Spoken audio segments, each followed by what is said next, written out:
ও ভাই যারা জামাত জামাকেরা ও আমার মুরব্বিয়ানেরা বাবারা শুনে এখানে বাবা সাহাবীরা বলে ইয়া রাসূলুল্লাহ ইয়া হাবিবাল্লাহ দু নাম্বার হলো তিন নাম্বারটা কি একটু বলে আল্লাহ নবী সেই সময় বললেন হে আমার সাহাবীরা শুনে রেখে নাও জেনে রেখে নাও আমি রাসূলুল্লাহ আর একটা কথা জানিয়ে দিয়ে পৃথিবীর জমিনে দুনিয়ার জমিনে যখন হুরের বয়ান শুনবে হুরের আলোচনা শুনবে তারা বিস্মিত হবে অবাক হয়ে যাবে অথচ ওই মানুষগুলো যখন মাহফিল থেকে চলে যাবে বিবির মোহাব্বত তাদের কাছে বেড়ে যাবে পৃথিবীর জমিনে পরকীয়ায় মেতে উঠবে পৃথিবীর জমিনে সমকামিতায় মেতে উঠবে পৃথিবীর জমিনে জেনারা বিচারে লিপ্ত হবে পৃথিবীর জমিনে পরকীয়া বেড়ে যাবে। তাহলে বিশ্বনবী 3 নম্বর কি বললেন? কথা কন না কেন আপনারা? বাংলাদেশে হুজুরগুলো ওয়াচ করে দেখেছেন? এখন তো সোশ্যাল মিডিয়ার যুগ। ওফ, হুজুরের বলতে দেরি কিন্তু শ্রোতার উত্তর দিতে দেরি নয়। ভালো করে মন দিয়ে শুনবেন তবে তো কিছু উত্তর দিতে পারবেন। বিশ্বনবী মুহাম্মদ সাল্লাল্লাহু আলাইহি ওয়াসাল্লাম বললেন হুরের কথা যখন শুনবে তারা বিস্মিত হবে, অবাক হবে। ওই মানুষগুলো পরকীয়ায় পরবর্তীকালে দেখবে, ওই মানুষগুলো দেখবে পরকীয়ায় মেতে উঠবে। আজকে পরকীয়া সমকামিতা বেড়েছে না বেড়েনি? বেড়েছে না বাড়েনি? জানেন এখানে যুবক ভাইগুলো আছে বলে বলছি, ভালো করে শোনেন যুবকরা। একটা পরকীয়ার শাস্তি জানেন? জানেন না? পৃথিবীর জমিনে 3টে শাস্তি আল্লাহ না দিয়ে তার মৃত্যু দেবেন না, আর আখিরাতে 3টে শাস্তি আল্লাহ না দিয়ে তাকে জাহান্নামে ঢোকাবেন। পরকীয়ার সঙ্গে যারা সম্পৃক্ত 6টা শাস্তি তাদের ভোগ করতে হবে। আছেন কোথায়? পৃথিবীর জমিনে যারা হস্তমৈথুন করে তাদের শাস্তি আলাদা। পৃথিবীর জমিনে বিবাহিত বিবাহিতা মহিলা যারা জেনা ব্যভিচারের সঙ্গে সম্পৃক্ত তাদের শাস্তি হলো রজম। পৃথিবীর জমিনে যারা অবিবাহিতা মহিলা যারা জেনা ব্যভিচারের সঙ্গে সম্পৃক্ত তাদের শাস্তি হলো 100 বেশ প্রহার করো। যেমন শাস্তি যেমন অন্যায় তার তেমন শাস্তি আল্লাহ কমপ্লিট করে রেখেছে। ভাববেন না যে আমার আল্লাহ দেখতে পায় না, সবকিছু খবর আমার আল্লাহ রাখে, সবকিছু খবর। বিশ্বনবী মুহাম্মদ সাল্লাল্লাহু আলাইহি ওয়াসাল্লাম বললেন হুরের কথা যখন শুনবে তারা অবাক হবে, বিস্মিত হবে, কিন্তু পৃথিবীর জমিনে পরকীয়া বেড়ে যাবে। কথা কন না কেন আপনারা? বাড়ছে না বাড়েনি? বেড়েছে। জি, এখন তো সোশ্যাল মিডিয়ার যুগ। মাঝে মাঝে নেতাদের এগুলো ফ্লাশ হচ্ছে, হায় রে হা। আবার নেতারা সাধু পুরুষ হতে গিয়ে বলে বে করেন, বে করলে লজ্জা শরম, লজ্জা লাগে, বে করলে তার ইজ্জতের ক্ষতি হয়, সে শর্মিন্দা বোধ করে, বে করলে নাকি ইজ্জতের ক্ষতি হয়, কিন্তু পরকীয়া করলে তার ইজ্জত বেড়ে যায়। সব ইসলাম বহির্ভূত কাজগুলো পৃথিবীর জমিনে হচ্ছে। যদি কোরআনের আইন পৃথিবীর জমিনে মেনে নেওয়া হতো সমাজের একটা অন্যায় প্রচলন থাকতো না। ভাইরা আমার, দোস্তরা আমার, বাবাজিরা আমার, ভালো করে শুনেন। আমি একদিন বাড়িতে বসে বসে ভাবছিলাম যে পরকীয়া করে কেন মানুষ? বিবাহিত পুরুষগুলো পরকীয়া করে কেন? এদের বাড়িতে নিজের স্ত্রী আছে, বউ আছে, তারপরও পরকীয়া করে কেন? আমি দেখছিলাম ভেবে, আহারে, বিবাহিত হোক আর অবিবাহিত হোক যারা পরকীয়ার সঙ্গে সম্পৃক্ত, আমি এখান থেকে গবেষণা করে অ্যানালাইসিস করে আমি বের করলাম যে যারা পরকীয়ার সঙ্গে সম্পৃক্ত আমার মনে হয় ওর বাবা মার আব্বা মায়ের বিয়ের গন্ডগোল আছে। ওর মা বাপের বিয়ে ত্রুটি আছে। ওর মা বাপের বিয়ে ত্রুটি যদি না থাকতো তাহলে ও ছেলে মেয়েগুলো, যুবক যুবতীরা আর পরকীয়ায় লিপ্ত হতে পারতো না। এজন্য বিশ্বনবী প্রফেট মুহাম্মদ সাল্লাল্লাহু আলাইহি ওয়াসাল্লাম বলেন একটা পুরুষ যখন বিয়ে করবে, নারীকে যখন দেখবে নারীর গুণ দেখে বিবাহ করতে হয়। কয়টা গুণ দেখতে হয় জানেন না আপনারা? তৎকালীন সময়ে আইয়ামে জাহেলিয়াতের যুগে বিবাহ হতো। কয় প্রকারের বিবাহ প্রচলন ছিল জানেন? 4 প্রকারের বিবাহ প্রচলন ছিল।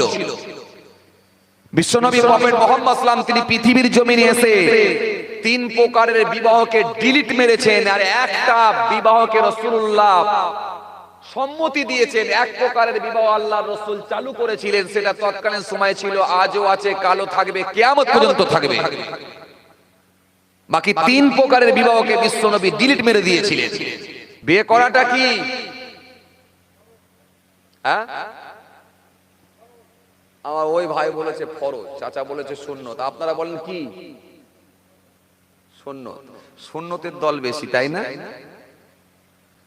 আচ্ছা, বিয়ে করাটা যদি সুন্নত হয়, সুন্নতের ভাগ কটা? বলে হুজুর অত যদি জানতাম তাহলে এই উঁচু তক্ত বসে এই কি বলে স্টেজে তো আমি বসতাম। কথা বলেন না কেন? হ্যাঁ, কথা ঠিক জি। তবে এগুলো অত জানার বিষয় নয়, এগুলো খুব কমন কথাবার্তা, আপনারা ধ্যান দিয়ে শোনেন না বলে ওই জন্য মনে রাখতে পারেন না। কেন আল্লাহ এই মেমোরিটা এমন একটা মেমোরি করেছেন, যেটা একবার ধ্যান দিয়ে শুনবেন সেটা কখনো ভুলবেন না, মরণ পর্যন্ত ভুলবেন না, যদি ঠিকঠাক ভাবে শোনা হয়। কিন্তু আমরা এই মেমোরি নিয়ে ব্যস্ত হয়ে পড়ি, এতে লোড করি, কিন্তু এতে লোড করি না।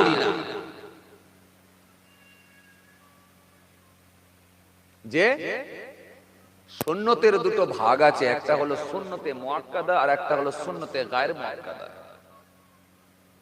সুন্নতে মুআক্কাদা, সুন্নতে গায়র মুআক্কাদা কি জানেন? আমরা যখন আসরের নামাজ পড়ি, আসরের নামাজ কয় রাকাত? 8 রাকাত। 4 রাকাত ফরজ, 4 রাকাত সুন্নত। এই সুন্নত গুলো মাঝে মাঝে পড়েন তো আপনারা? মাঝে মাঝে পড়েন, মাঝে মাঝে ছাড়েন। বিশ্বনবী বেশিরভাগ সময় পড়েছেন, মাঝে মাঝে ছেড়েছেন, ড্রপ দিয়েছেন। এই জন্য এটা হচ্ছে সুন্নতে গায়র মুআক্কাদা। পড়লে সওয়াব আছে, না পড়লে গুনাহ নাই। কিন্তু ফজরের নামাজ যখন আমরা পড়ি, ফজরের নামাজ কয় রাকাত পড়ি? বলেন, ঝেড়ে বলেন, ভয় নেই। কয় রাকাত? 4 রাকাত নামাজ পড়ি। 4 রাকাত নামাজ পড়ি। 2 রাকাত ফরজ, 2 রাকাত সুন্নত। এই 2 রাকাত সুন্নাত যেটা পড়ি, এটা হলো সুন্নতে মুআক্কাদা। বিশ্বনবী পড়েছেন, পড়তে হবে, না পড়লে গুনাহ। মাগরিবের নামাজ আমরা পড়ি 7 রাকাত, 3 রাকাত ফরজ, 2 রাকাত সুন্নত, 2 রাকাত নফল। এই মাঝখানে যে 2 রাকাত সুন্নতটা পড়ি, এটা হলো সুন্নতে মুআক্কাদা। কিন্তু এশার নামাজ পড়ি আমরা 17 রাকাত, 4 রাকাত সুন্নত, 4 রাকাত ফরজ, 2 রাকাত সুন্নত, 2 রাকাত নফল, 3 রাকাত বেতের, 2 রাকাত নফল, 17 রাকাত। এই প্রথমে যে 4 রাকাত সুন্নাতটা পড়লেন, এই 4 রাকাত সুন্নাতটা হলো সুন্নতে গায়র মুআক্কাদা। পড়লে সওয়াব আছে, না পড়লে গুনাহ হবে না। বুঝা গেল? এইজন্য বিশ্বনবী তিনি যেটা করেছেন সেটা করতেই হবে, যেটা মাঝে মাঝে ড্রপ দিয়েছেন সেটা গায়র মুআক্কাদা। এইজন্য বিবাহটা তাহলে কি? সুন্নত তো বললাম, কি এটা হলো সুন্নতে মুআক্কাদা। রাসূলুল্লাহ করেছেন, করতে বলেছেন, এইজন্য এটা হলো সুন্নতে মুআক্কাদা। আসেন, বিয়ে তাহলে কয় প্রকার? বিয়ে হলো 3 প্রকার। একটা হলো সুন্নাত, আর একটা হলো চাচা ঠিকই বলেছে ফরজ, মাঝখানে একটা বাকি রয়ে গেছে, সেটা হচ্ছে ওয়াজিব। এবার আসতে হবে কার জন্য ওয়াজিব, কার জন্য ফরজ। কথা বুঝে আসছে কি বলছি আপনাদেরকে? আমার কথা বুঝতে পারছেন তো? জি আসেন বাবাজি, আমার ভাইরা, একটা বিয়ে করতে গেলে, এই ছেলে, এই ছেলে বসো, একটা বিয়ে করতে গেলে কমপক্ষে 4টে গুণ দেখতে হয় নারী, না হলে ওই ছেলেটার যখন আল্লাহ সন্তান দেবেন, ছেলে মেয়ে দেবেন, তারা এক সময় দেখবেন পরকীয়ায় লিপ্ত হবে। এই বিবাহের গন্ডগোল, লিমালিহা ওয়ালি হাসাবিহা ওয়ালি জামালিহা ওয়ালি দীনিহা। রাসূলুল্লাহ বললেন এই গুণগুলো দেখে তোমরা বিবাহ করো। আমরা দেখি না, জেনে শুনে ইচ্ছাকৃতভাবে যদি মনে রেখো পরকীয়ায় লিপ্ত হও যুবক ভাইরা, শোনো ভালো করে শোনো, 6টা শাস্তি তাদের জন্য অনিবার্য। 6টা শাস্তি কি জানেন? শুনলে মাথা খারাপ হয়ে যাবে, বলে দিলাম। এত সহজ নয়, খুব সাবধান। আপনি বিবাহ করুন, এক একটা ছেলের 30 বছর, 32 বছর, 35 বছর বয়স হয়ে গেছে, বিয়ে দেয়নি। মা বাপকে অনুরোধ করছি, ছেলেদের মেয়েদের বিয়ে দিন, উপযুক্ত সময়ে বিবাহ দিন। কিছু ছেলেরা আছে তারা বিবাহ করেনি, 35 বছর 40 বছর বয়স হয়ে গেল, বিয়ে করলে লজ্জা লাগে, পরকীয়া করলে লজ্জা লাগে না। সমাজ, ইসলাম আপনাকে অনুমতি দিয়েছে, আপনার শারীরিক ক্ষমতা যদি ঠিক থাকে, আপনি সংসার মেনটেন যদি ঠিকঠাক ভাবে করতে পারেন, প্রয়োজনে একটা কেন দুটোও করতে পারেন, প্রয়োজনে দুটো কেন তিনটেও করতে পারেন, ইসলাম পারমিশন দিয়েছে।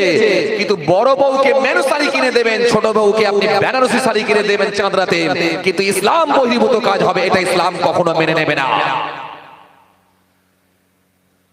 দুটো বউকে সমান চোখে যদি না দেখা যায়, তাহলে বিবাহ করার কোনো জায়গা নাই। প্রয়োজনে আপনি বিবাহ করুন, কিন্তু পরকীয়া করবেন না, আপনি সমকামিতা করবেন না, আপনি এই পৃথিবীর জমিনে জেনা ব্যভিচারে লিপ্ত হবেন না। তাহলে কিন্তু আল্লাহর দরবারে আপনি একজন বিখ্যাত, একদম চরম, আপনি বদমাইশ নামে আল্লাহর কাছে খ্যাত হবে। এর বিবাহিত মহিলা আর বিবাহিতা পুরুষ যদি তারা জেনা ব্যভিচারে লিপ্ত হয়, তার শাস্তি হলো রজম। কোমর পর্যন্ত মাটিতে পুঁতে দিয়ে পাথর নিক্ষেপ করে তাকে হত্যা করো, মেরে ফেলো। এটা হলো ইসলামের শাস্তি। ইসলাম সব শিক্ষা দিয়েছে, কোরআনের বিচার শ্রেষ্ঠ বিচার।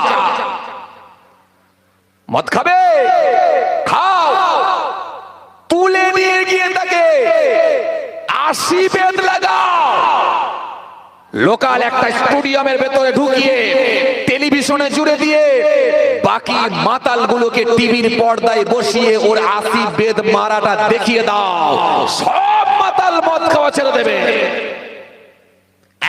এক মুহূর্তে শাস্তি, একবারে সব মদ খাওয়ার নাম নিশানা মিটে যাবে। সিধে হবে না মানে ছেলের বাপ পর্যন্ত সিধে হয়ে যাবে, কথা ঠিক কিনা? চুরি করবে, উপযুক্ত তথ্য প্রমাণ পেয়েছো, তুলে নিয়ে গিয়ে হাত কেটে দাও। ইসলাম সব শিখিয়েছে, কোরআনের বিচার। পৃথিবীর জমিনে কোনো অন্যায় কাজের সঙ্গে স্পর্শ হতে পারে না। আজকে সৌদি আরবের মাটিতে দেখুন, সোনার দোকান খোলা, জামাতের সঙ্গে নামাজ পড়ছে। আল্লাহ কোরআনে বলেছেন, ওয়ারকাউ মা'র রাকিব, জামাতের সঙ্গে নামাজ পড়ো, রুকুকারীদের সঙ্গে রুকু করো, সিজদাকারীদের সঙ্গে সিজদা করো। সোনার দোকান খুলে দিয়ে জামাতের সঙ্গে নামাজ পড়ছে। আর আমার দেশে পানের দোকান খুলে পাশের দোকানে যেতে ভয় পাচ্ছে, গেলে 150 টাকা আছে তাও নিয়ে বেরিয়ে যাবে। ও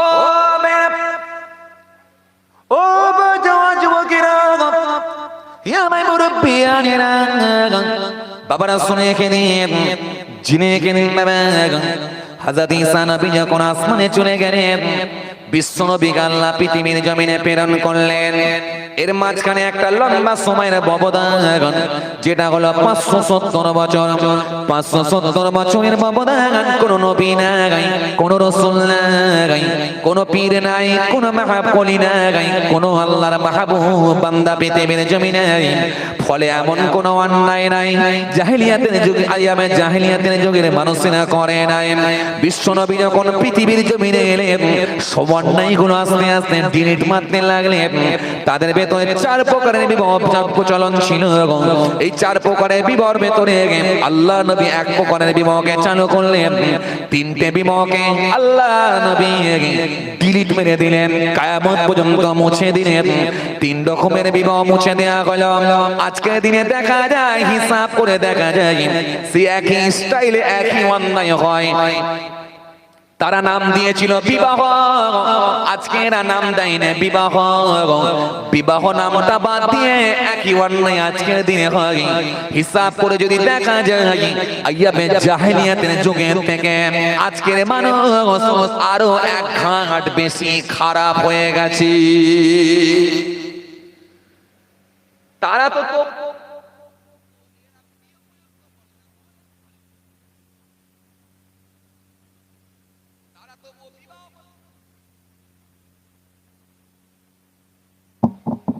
কথা বুঝতে পারছেন?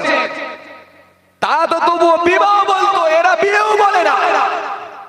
তাদের থেকেও আজকের মানুষ আরো খারাপ। আইয়ামে জাহেলিয়াতের যুগে চার প্রকারের বিবাহ চালু ছিল। এক প্রকারের বিবাহ আল্লাহ নবী জায়েজ বলেছিলেন, যে বিবাহটা তৎকালীন সময়ে ছিল, আজও আছে, কালও থাকবে, কিয়ামত পর্যন্ত থাকবে। সে বিবাহটা কোন বিবাহ? যেটা ইজাব কবুলের মাধ্যমে মোহর দিয়ে প্রস্তাব পাঠিয়ে যেটা বিবাহ হয়, এটাই হলো ইসলামের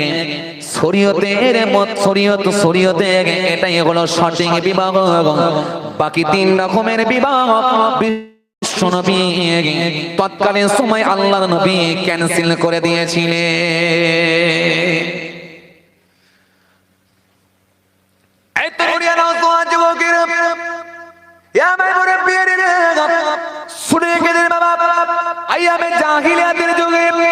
দ্বিতীয় প্রকারের বিবাহ ছিল কেমন জানেন?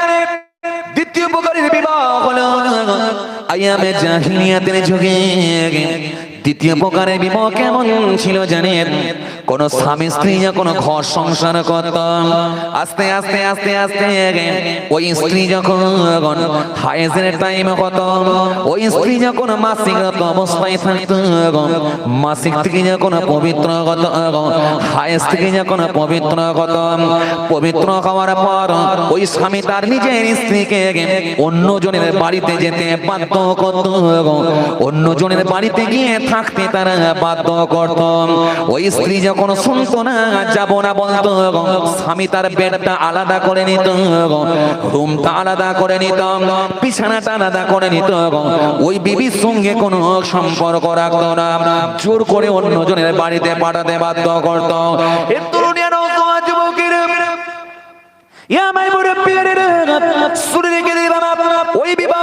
ওই মহিলাটি যখন অন্য যুগের বাড়িতে গিয়ে থাকতো, একদিন দুদিন দিনের দিন থাকতো, ওই মহিলাটা যখন গর্ভবতী হতো, বাচ্চা প্রসব করতো, ওই বাচ্চাকে নিয়ে, ওই সন্তানকে নিয়ে, ওই ছেলে মেয়েকে নিয়ে ওই মহিলাটি তখন পূর্বের স্বামীর কাছে আবার ফিরে যেত।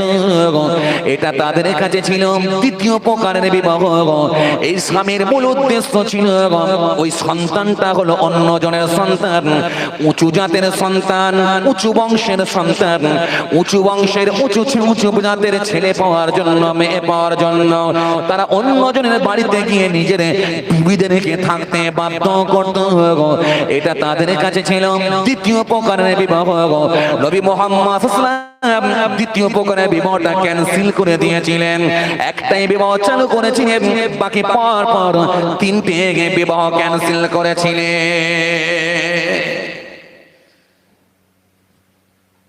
বুঝতে পারছেন? সেই মহিলাটাকে নিয়ে আবার তারা ঘর সংসার করত, তাদের মধ্যে এটা ছিল তাদের দ্বিতীয় প্রকারের বিবাহ। নাউযুবিল্লাহ। আজকেও দেখুন একই অন্যায় করে, খালি বিবাহ নামটা কেটে দিয়েছে। মানে তাদের থেকে আজকের দিনের মানুষ আরো খারাপ। কথা বুঝা? এই জন্য বিশ্বনবী আমার সন্তান করে বললেন, কোন মহিলাকে যদি বিবাহ করতে হয়, আমি রাসূলুল্লাহ বলি চারটে গুণ থেকে বিবাহ করো। লিমালিহা ওয়ালি হাসাবিহা ওয়ালি জামালিহা ওয়ালি দীনিহা। আল্লাহ নবী বললেন চারটে গুণ থেকে বিবাহ করো।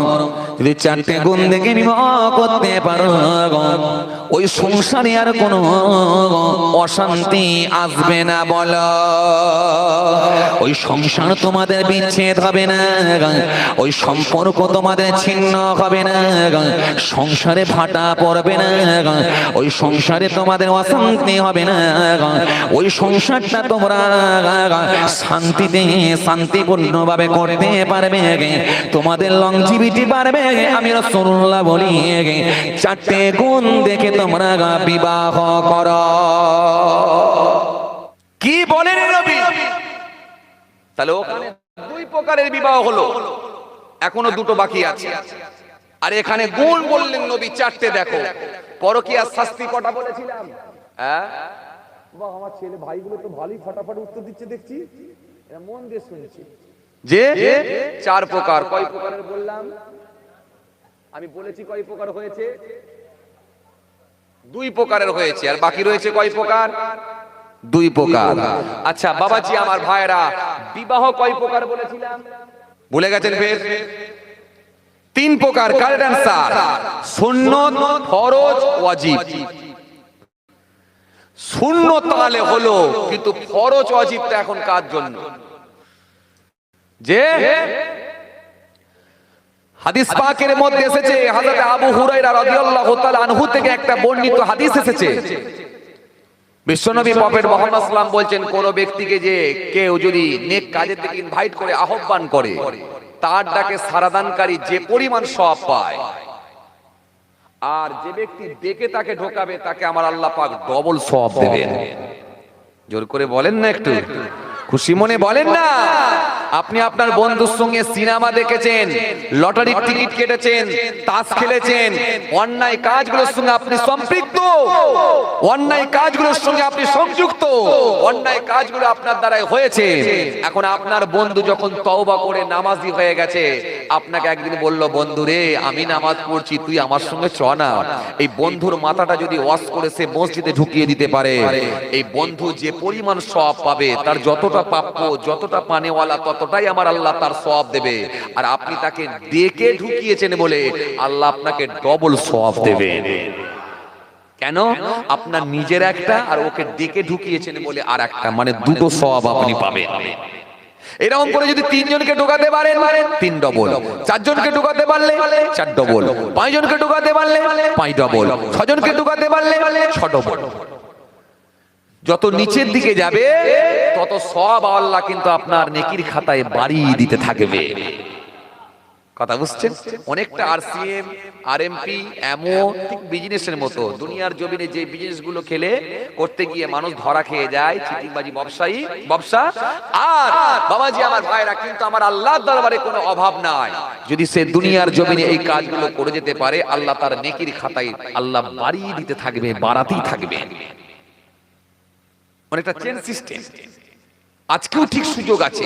এক নম্বরে যদি কোনো ভাই দেয় 2000 টাকা, তার নিচে তলা 2 নম্বর, 3 নম্বর, 4 নম্বর, 5 নম্বর, 6 নম্বর, 7 নম্বর, যত নিচের দিকে যাবে, যখন 5 নম্বরে যে পৌঁছাবে, ওই লোকটিকে আমার আল্লাহ 5 ডবল সওয়াব দেবে। বাপ, কত টাকা, কত পয়সা আসবে আর যাবে। টাকার কাজ হচ্ছে আসার যাওয়া, আসার যাওয়া, আসার যাওয়া। কিন্তু টাকা কারোর কাছে থাকবে না। মরে গেলে সাদা কাফন 3টে ছাড়া সঙ্গে কিছুই যাবে না। ওই বিশ্বাস করুন, ওই কাফনের মধ্যে একটা পকেটও থাকবে না। আপনারা দোয়া করেন। আমি একটা বড় কাজে নেমেছি, দোয়া করেন। এখনো পুরোপুরি উদ্ধার হতে পারিনি, দোয়া করেন। একটা বড় কাজে নেমেছি। বলবেন কি বড় কাজ? একটু দোয়া করেন। আমি একটা জমি কিনছি। বলে সব বোনাস করেছে। আপনি জমি কিনবেন, আলু চাষ করবেন, ধান চাষ করবেন, খাবেন, আর আমরা দোয়া করে করবোটা কি? কথা ঠিক? জি, বিশ্বাস করেন আমার এক কাটাও জমি ছিল না। আল্লাহকে সাক্ষী রেখে বলছি, রাসূলুল্লাহর মেম্বারে বসে বলছি, এক কাটাও জমি ছিল না। এই একটাই জমি কিনছি, 24 লাখ টাকা দাম। ওরে সব বোনাস। তাহলে তো মাশাআল্লাহ ভালোই কামিয়েছেন। কথা ঠিক? জি, বিশ্বাস করেন এই যে একটা জমি কিনছি, 8 শতক জায়গা, এখনো পর্যন্ত ওই জমিটা পুরোপুরি উদ্ধার হতে পারিনি। ওই জমিটা যেটা কিনছি, ওটাও কিন্তু আলু চাষ, ধান চাষের জন্য নয়। দোয়া নেব এই জন্যই বলেছিলাম, আল্লাহ যদি রাজি হন, ওই জমির উপরে আমি একটা মসজিদ তৈরি করব বলে নিয়ত করেছি। একটু দোয়া করে। কারণ আমি হিসাব করে দেখেছি, আমার এলাকায় প্রায় 20 থেকে 22 কিলোমিটারের ভেতরে একটাও মসজিদ নাই, রোডের উপরে। তাই রাস্তার উপরে একটা মসজিদ করার আমার বড় ইচ্ছা লেগেছে। আমি যদি মাঠেতে নিতাম, 5 বিঘে জমি হতো, 4 বিঘে ধান চাষ, আলু চাষ ভালোই চলতো। কিন্তু 1 বিঘে মসজিদকে দিলে অনেক জায়গা হতো। কিন্তু আমার ইচ্ছা নেই, আমার ইচ্ছা রোডের উপরে। পথিকরা যাত্রীরা যাতায়াতের পথে তারা দাঁড়িয়ে অন্তত ওযু গোসলটা সেরে নিয়ে ওযু সেরে নিয়ে অন্তত জামাতের সঙ্গে নামাজটা আদায় করতে পারবে। আর উদ্দেশ্য আমি কবরে পড়ে পড়ে সওয়াব পাবো। এটাই। একটা জমি আমার ছিল না, একটাই নিচ্ছি, এখনো কমপ্লিট করতে পারিনি। দোয়া করবেন। অনেক দাম খেটে খাওয়া মানুষ, নেতার কাছে হাত পাতিনি, কোনো এমএলএ এমপির সঙ্গে ধার চাইনি। রাতে দাওয়াত দেন আর আপনারা যে নজরানা দেন, তিনটে ভাগ করে, একটা গাড়ি খরচা, একটা সংসার খরচা, আর একটা অংশ টাকা নিয়ে আল্লাহর ঘরের কাজে নেমেছি বাবাজি। 11,07,000 টাকা দিয়ে দিয়েছি, বাকি টাকাটাই শোধ করব, তারপরে রেজিস্ট্রি করব। রেজিস্ট্রি করার পরে তারপরে ইনশাআল্লাহ আমি ভিত দেব। দোয়া রাখবেন যেন আল্লাহ আমাকে কবুল করে, ওটা যেন করিয়ে নাই সাদকা জারিয়ার কাজ। এই দোয়া নেবার উদ্দেশ্যে বললাম, বাপ বিশ্বাস করেন পৃথিবীতে কেউ কিচ্ছু থাকবে না, কিচ্ছু থাকবে না। কত টাকা আসবে আর যাবে, সব শেষ হয়ে যাবে। শরীর রক্ত গরম সব ধুলিসাৎ হয়ে যাবে। বড় বড় বিল্ডিং গুলো সব ভেঙে চুরমার হয়ে যাবে, বিরান হয়ে যাবে। পাশ করার লোক থাকবে না। আপনি ইতিহাস পড়ুন, এক সময় যারা এসেছে বিরাট ক্ষমতার মালিক ছিল, সব তাদের নাম নিশানাগুলো আল্লাহ মিটিয়ে দিয়েছে। বাবাজি আমার ভাইরা, এই যেটুকু দিয়ে যাবেন এটুকুই পেয়ে যাবেন। আসেন সেই আল্লাহর নবীর ঘরের জন্য, মাদ্রাসার জন্য একটা কোনো ভাইকে আমি বলেছি 6 মাস পরে দেবেন, 1 বছর পরে দেবেন, 2,000 টাকা পারবে। আমার এক মুরব্বি চাচা, আল্লাহ অন্তর নরম হয়েছে, আল্লাহ 2,000 টাকা দেবেন বলে ওয়াদা দিয়েছেন। তাকবীর লাগান, নারে তাকবীর। বাবা একটু জোর করে লাগাও না রে ভাই, ধরে থাক, নারে দিবে। আপ জন্ডিসের রোগী যেন মনে হচ্ছে, একটু জোর করে লাগাও না, নারে দিবে। যুবক ছেলেগুলোর আজকে যেন টেম্পার কম, এত বড় মাহফিল, এত মানুষ আল্লাহ করে, জোরে লাগা, নারে দিবে। মাশাআল্লাহ। আল্লাহ আমার এক মুরব্বি চাচা, আল্লাহ তোমার নবীর ঘরের জন্য, আল্লাহ তোমার কোরআনের জন্য 2,000 টাকা দেবে বলে ওয়াদা দিয়েছে আল্লাহ রব্বুল আলামিন। আল্লাহ তোমার বান্দার দানকে তুমি কবুল করে নাও। ময় মুরব্বি দাদু নানা নানি যারা কবরে চলে গিয়েছে, আল্লাহ তাদের কবরগুলোকে নূর দিয়ে ভরিয়ে দাও। কাল কিয়ামতের ময়দানে রাসূলুল্লাহ শাফাত নসিব করে দাও। আল্লাহ যতদিন হায়াতে বাঁচিয়ে রাখবেন, ঈমানের সঙ্গে রাখবেন, মরণটাও আপনি ঈমানের সঙ্গে দেবেন। কাল কিয়ামতের ময়দানে নবী পাকের সঙ্গে শাফাত নসিব করে আল্লাহ আপনার দয়ার জান্নাত, জান্নাতুল ফিরদাউস নসিব করবেন। আমিন আমিন আমিন। লা ইলাহা ইল্লাল্লাহ মুহাম্মাদুর রাসূলুল্লাহ।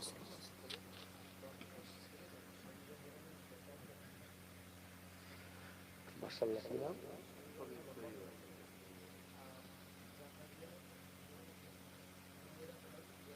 মাশাআল্লাহ। এই মাদ্রাসার সেক্রেটারি সাহেব শবিবুর রহমান সাহেব, আল্লাহ তিনি 5,000 টাকা দেবেন বলে ওয়াদা দিয়েছেন। একটু জোরে দেন না, নারে তাকবীর। আর একটু জোর করে লাগান না রে ভাই, নারে তাকবীর। আরো যদি না দিবে মাশাআল্লাহ, আল্লাহ কবুল করে। আর কি আছে? আমাদের জাকারিয়া ভাই, তিনিও দেবেন বলেছেন 2,000 টাকা। জোরে তাকবীর দেন, নারে তাকবীর। আর যদি নারে তাকবীর। আমাদের হুরাইরা খান ভাই, তিনিও 2,000 টাকা দেবেন বলে ওয়াদা দিয়েছেন। তাকবীর লাগান, নারে তাকবীর। আর যদি নারে তাকবীর।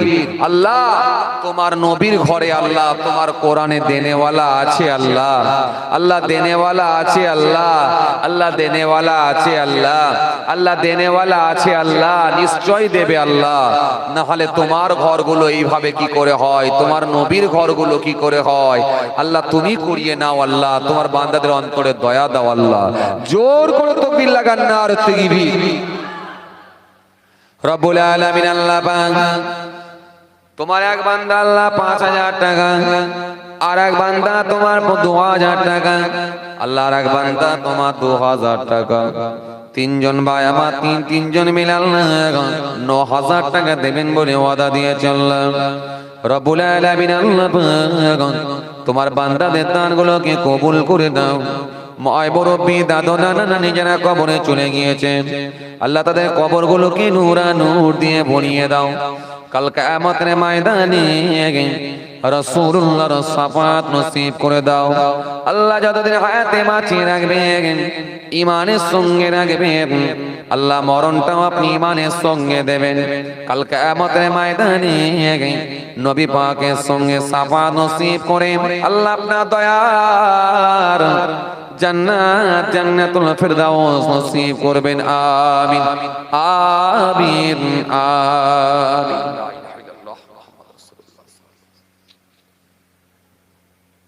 6 নম্বর পর্যন্ত হয়েছে, 7 নম্বরে কেউ হবে 2000 টাকা। বিশ্বাস করেন কিচ্ছু থাকবে না। আবার বলছি, যারা বড় বড় বিল্ডিং বানাচ্ছে, বড় বড় অট্টালিকা তৈরি করছে, গাড়ি কিনছে, পুকুর করছে, কিচ্ছু থাকবে না। বিশ্বাস করে, বিশ্বাস করে নবীর ঘরের জন্য, আল্লাহর কোরআনের জন্য 2000 টাকা দেয়, কিয়ামতের ময়দানে বাঁচার লাইন থাকবে না। একটা নেকির জন্য মানুষ পেরেশান হয়ে যাবে, দাঁড়ে দাঁড়ে ঘুরবে, কেউ কাউকে ধার পর্যন্ত দেবে না। এই 2000 টাকা নবীর ঘরে জমা দিচ্ছেন, কোরআনের জন্য দিচ্ছেন, আল্লাহ ইচ্ছা করলে এটাই চাপিয়ে দিয়ে মিজানের পাল্লা ভারী করে দেবে। বিশ্বাস করেন, যদি কবর নিকটে মনে করেন, গোরস্থানের কথা যদি স্মরণ করতে পারেন, মওতকে যদি বিশ্বাস করেন, তাহলে নবীর ঘরের জন্য, আল্লাহর কোরআনের জন্য 2000 বলুন।